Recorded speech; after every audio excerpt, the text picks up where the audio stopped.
Hello guys, I'm Tom, and today we're going to take a look at what gray matter is. Within the vast and disturbing universe of Stephen King, few stories cut as deep as Gray Matter, a tale included in his iconic collection Night Shift. This story drags us mercilessly into the shadows of a home ruled by desolation, neglect, and alcoholism, where a boy named Timmy lives with his father Richie, a man who destroys himself beer after beer, until one moldy can changes his fate forever. It all starts with a simple errand. Timmy, like so many other nights, brings his father some beers, unaware that those cans, covered in a strange, slimy mold, carry a corruption capable of devouring flesh and twisting the human form until it becomes unrecognizable. This is how Richie's metamorphosis begins, a process as grotesque as it is unstoppable, transforming human misery into something far worse, a ravenous organism that sheds any trace of humanity. But before we dive into the dissection of this creature known as gray matter, it's vital to go back to King's original narration and its unsettling TV adaptation released in 2019 as part of Creepshow. In the short story, the events unfold through the eyes of an old townsman who, taking shelter from a snowstorm, passes the time chatting with friends inside a modest grocery store. Everything happens in Derry, Maine, a cursed corner of King's multiverse, the same place that spawned horrors like the Byram from Dreamcatcher or Pennywise himself. The calm chatter and the aroma of coffee are abruptly shattered when Timmy bursts in, fear carved into his face and his lips cracked from the cold. The men recognize him immediately. He's the son of Richie Grenadine, a former mill worker who, after an accident left him crippled, surrendered himself to darkness and the bottle, surviving thanks to state charity and his son's unwavering devotion, which keeps him stocked with his eternal hero supreme. Through Timmy's trembling voice and whispers, the horror is revealed. Richie is no longer a man. He's now a pulsing mass that hides from the light, drinks warm beer, and devours whatever he can find, whether it crawls on four legs or mews in the dark. The most disturbing part, Richie admits that transforming doesn't hurt. On the contrary, it gives him a twisted pleasure he never wants to lose. When Timmy tries to get help, his own father threatens to turn him into something just as monstrous, a son that's no longer human. Trapped between pity and terror, Timmy flees to a friend's house to escape the stench and the unbearable sight of what his father has become, but his fear and curiosity eventually drag him back. He spies through cracks, hearing things no one should ever hear. What he discovers confirms his nightmare. Richie is now a shapeless being that devours carrion, and maybe more than just animals. In his desperation, Timmy runs to the store for help, seeking in Henry, the owner, a father figure, a spark of protection against the unnameable. Horrified, yet skeptical, Henry and the other men decide to confirm the story with their own eyes. Armed with a borrowed revolver and trembling flashlights, they venture into the apartment block where Richie rots. One of those forgotten buildings where no one reports the smells, because no one has the courage to open a door. Each creaking step is an omen, and a thick, sickly sweet stench confirms they may already be too late. When they knock on the door, Richie demands to know where Timmy is. Henry, improvising a merciful lie, tells him the boy is safe, having dinner, too weak to come back. The promise of fresh beer makes Richie relent. What they see inside is a nightmare come alive. There's no trace left of the man. There's only an abomination covered in mold, tentacles, and unrecognizable chunks of flesh that writhe like worms in the flashlight's beam. The group flees in terror, except for Henry, who, driven by a mix of bravery, fatherly instinct, or pure madness, empties the revolver into the creature, fully aware that if any piece of that thing survives, it could multiply like an unstoppable infection. The story ends with an unanswered question, an echo that resounds through the snowstorm. Did they arrive in time, or is the gray matter already ready to spread and devour everything in its path? The Creepshow version stays true to the core of the story, but twists a few elements to make it even more explicit and visceral. Here, the store is run by Chip, his wife Dixie, and Doc, a family friend. They are the ones who receive Timmy when he arrives for the fatal beer, unaware that they've just opened the door to something indescribable. This time, Chip and Doc decide to confront Richie, never imagining the viscous hell that awaits them. The apartment reveals a catalog of horrors: gutted animals, sticky furniture, moldy walls, and a Richie who is no longer just a mutant, but a living incubator capable of spawning deformed copies of himself. Chip, armed with an old revolver, fires in a desperate act, but his bravery is devoured along with his flesh. The creature absorbs him as if he were just part of its endless meal. What follows is even more macabre. From the shapeless mass, new spawn emerge, wet, blind, and hungry for warm flesh. Doc and Dixie, realizing this plague could devour all of Derry and far beyond, try to escape, but one of the slimy offspring catches Doc, disemboweling him right in front of the store while the snow covers the blood like a funeral shroud. Worse still, this version hints that Timmy, far from being just a victim, becomes a silent accomplice to his own father. Driven by desperation or a twisted survival instinct, he lures Chip and Doc to their doom, hoping that their sacrifice will calm Richie.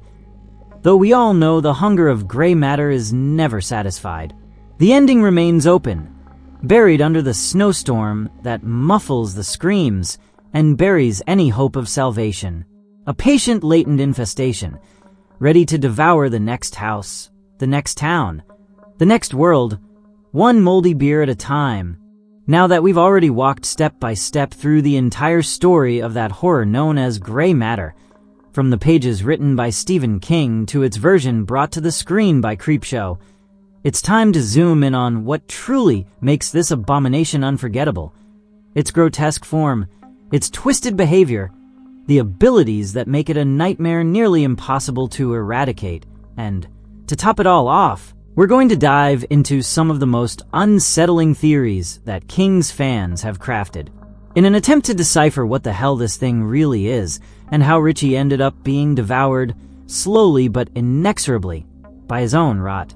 In the literary version, gray matter manifests as a body that has forgotten its human shape, a shapeless, damp mass with imprecise contours, a pulsating, breathing lump, as if each cell were demanding its own existence.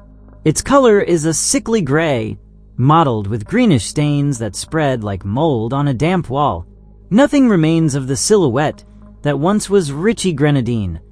Arms and legs dissolve, replaced by slimy appendages, throbbing roots, or tentacles that writhe like worms caught in the rain. A living tumor that feeds on warmth and darkness, growing stronger when no one dares to look at it.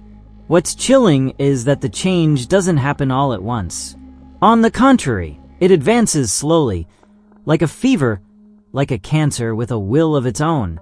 First comes the internal decay. Richie feels a tingling under his skin, a twisting in his guts. But instead of terrifying him, it fills him with a sick, numbing calm. With each sip of tainted beer, the rot grows stronger, spreading through his marrow, reshaping bones, tissue, thoughts. In this state, light becomes his natural enemy. It burns him, weakens him, forcing him to crawl deeper and deeper into the shadows of his filthy apartment. In the Creepshow adaptation, this mutation is shown with a level of detail that borders on unbearable. It all starts with that innocent can of beer stained with mold. Richie cracks it open, drinks it, never imagining he's letting an invader into his body that will corrode him from the inside out. At first, it's stomach pains, nausea that never stops, blackish patches blooming on his skin like chemical burns. Then come lumps, tumors, fungal crusts that devour both epidermis and flesh, until what's human becomes unrecognizable. When he reaches his final phase, Richie is no longer Richie. He's a viscous, slimy mass held up by bulbous tentacles, grotesque remnants of what were once arms and legs. He drags himself awkwardly, but with relentless purpose. His refuge is an apartment sealed like a rotten greenhouse, windows boarded up, the heater running at full blast, and a dampness clinging to the walls like a second skin, incubating the nightmare. The most disturbing part of all is that fragment of a face he still keeps, a shapeless head embedded in the gray mass like a broken mask, milky, fixed eyes, a crooked slit that vaguely resembles a nose, a jaw that unhinges too far, as if wanting to devour any trace of humanity that dares to look at him. Richie doesn't just prefer the darkness. He needs it like a life support machine. It's his womb, his burrow, his breeding ground. And what begins with beer soon craves fresher delicacies. First, a stray cat that meowed at the wrong moment. Then, an unwary rat.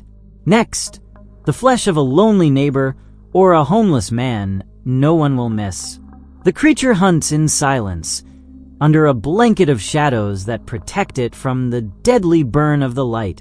But what makes gray matter such a chilling threat isn't just its revolting appearance, it's its twisted intelligence. At its core still lurks Richie's cunning. It talks, lies, deceives. It keeps memories, manipulates, seduces with promises. It knows how to use others' compassion to lure victims into its nest. And when its hunger becomes insatiable, it shows a brutal strength, an unnatural speed for something so deformed and slimy, a voracity that seems to feed on the very fear of its prey. The Creepshow version pushes this horror even further. Here we discover that if gray matter devours enough flesh, it can spawn replicas of itself, divide and multiply like a fungus releasing spores to the wind. Dixie, witness to this nightmare, warns that in less than a week, that monster could spread out of control, swallowing neighborhood after neighborhood until it carpets the entire city with its reeking mass. Even so, every lethal creature has its weak points. Gray matter's Achilles heel appears on 3 fronts. Light, which burns and breaks it down like acid spilled on raw flesh. Cold, which halts its spread and freezes its advance. And fire, its mortal enemy, capable of charring every fungal filament to dust. These are cracks that, at least in theory, could stop it of course, if anyone manages to get close enough without being swallowed first. As for its origin, Stephen King, true to his style, never gives a definitive answer. He prefers to scatter breadcrumbs for readers and viewers to build their own nightmares. The most accepted theory suggests the key lies in the Hero Supreme factory itself, Richie's beer of choice. Maybe a batch came out contaminated with a strain of mutant yeast, an experimental fungus modified to ferment faster, cheaper, more profitably. A slip-up at the Bangor, Maine bottling plant, and voila, the seed of a monster planted in an alcoholic's liver. But some go further. There are those who compare gray matter to Ophiocordyceps, the real-life fungus that infects insects and turns them into living puppets, forcing them to climb high to spread their spores and continue its hellish cycle. From this perspective, Richie is just a host, a shell controlled by a parasite that suppresses his pain and drenches him in a sick euphoria, as if the mutation were a twisted gift. And then there's the most chilling theory of all. What if gray matter isn't of this world? What if that spore hitched a ride on a shipment of imported barley, on a damp container forgotten on a dock, or even from the void of deep space, traveling as a cosmic stowaway? An alien seed designed to colonize planet after planet, replicating like a fungal version of the Thing or the Blob. In this scenario, Richie is nothing more than the first host of a silent invasion that knows no limits or borders. Whatever the truth, one thing is clear and deeply unsettling. Gray matter embodies one of the deepest terrors in King's universe. It's the slimy reminder that sometimes the most monstrous thing doesn't come from another planet or some faraway hell, but from the most banal place. A can of beer, a dark room, a man broken by his loneliness and addiction. And as long as there are shadows, warmth, and a thirsty mouth willing to swallow what it shouldn't, this nightmare could awaken again, growing in silence, fermenting in the dark, waiting for the next crack to seep through.